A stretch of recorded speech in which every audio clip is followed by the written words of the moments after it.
নমস্কার বন্ধুরা, আশা করি সবাই ভালো আছেন। লিগ্যাল ফর অল চ্যানেলে আপনাদের সবাইকে স্বাগত জানাই। বন্ধুরা, অনেকেই মনে করেন যে এককালীন সেটেলমেন্ট করে নিলে হয়তো মাসে মাসে খোরপোশ দেওয়ার যে ঝামেলাটা সেটা আর পোয়াতে হবে না। কিন্তু এই এককালীন সেটেলমেন্ট করতে গিয়ে অনেকেই পড়েন মহাবিপদে। কি মহাবিপদ, সেই নিয়েই আজকে আলোচনা করব এবং আজকের জাজমেন্টের মাধ্যমে আমরা বুঝে নেব যে কিভাবে এই বিপদ আসতে পারে এবং কিভাবে সেখান থেকে মুক্তি পেতে হবে। তো চলুন শুরু করা যায় আজকের ভিডিও। বন্ধুরা, মামলায় স্বামী একজন দিনমজুর এবং তিনি তার স্ত্রীর সঙ্গে ঝামেলা শুরু হওয়ার পর অনেক দিন ঝামেলাটি চলার পরে, কেস কাওয়ারি চলার পরে তিনি মনে করেন যে এই সমস্যা থেকে বেরিয়ে আসার জন্যে যদি এককালীন একটা সেটেলমেন্ট করা যায় তাহলে সমস্যা থেকে বেরিয়ে আসা যাবে।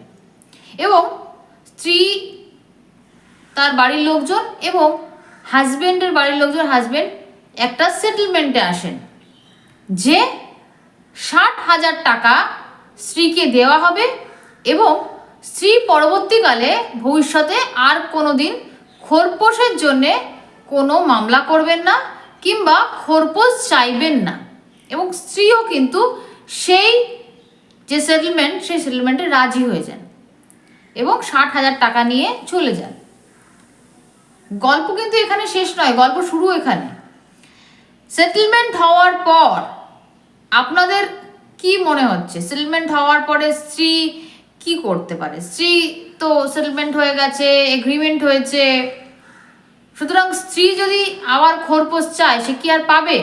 সে তো পাবে না, কারণ এগ্রিমেন্ট হয়েছে না। তো সেই জায়গা থেকে আজকের এই জাজমেন্ট এবং আজকের এই মামলায় কি হয়েছিল,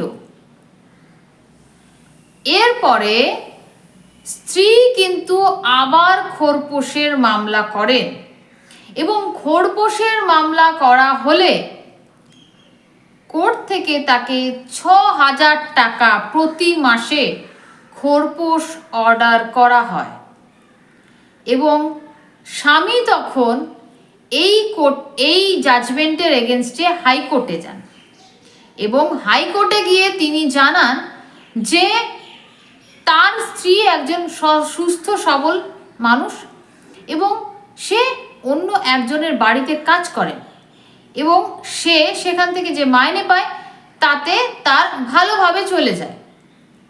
কিন্তু স্ত্রী জানান যে তিনি একজনের বাড়িতে কাজ করতেন, কিন্তু সেইখানে তিনি যা পান তাতে তার খাওয়াটুকুই ভালোভাবে হয় না। তারপরে তো তার ওষুধ, কাপড় জামা এবং দৈনন্দিন জিনিসের খরচা আছে। এরপরে স্বামী এটাও জানান যে তাদের মধ্যে একটি এগ্রিমেন্ট হয়েছিল যেখানে স্ত্রী তার নিজের খোরপোশের অধিকার ত্যাগ করেছিল নিজের ইচ্ছায় এবং সে জানিয়েছিল ভবিষ্যতে সে কোনোদিন আর খোরপোশ চাইবে না।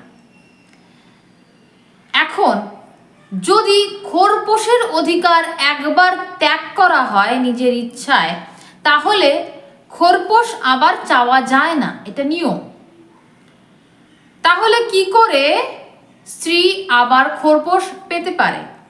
এই প্রশ্ন হাইকোর্টের সামনে আসে এবং হাইকোর্ট সমস্ত কেস ভালোভাবে পর্যবেক্ষণের পর এই সিদ্ধান্তে উপনীত হন যে ভবিষ্যতের উপরে যদি কোনো এগ্রিমেন্ট করা হয় তাহলে যে ভবিষ্যতে কোনো খোরপোশ সে আর দাবি করতে পারবে না, এই ধরনের এগ্রিমেন্ট সম্পূর্ণ বেআইনি এবং আইনি প্রসিডিওর চলাকালীন এই ধরনের সেটেলমেন্ট একটি বেআইনি কাজ।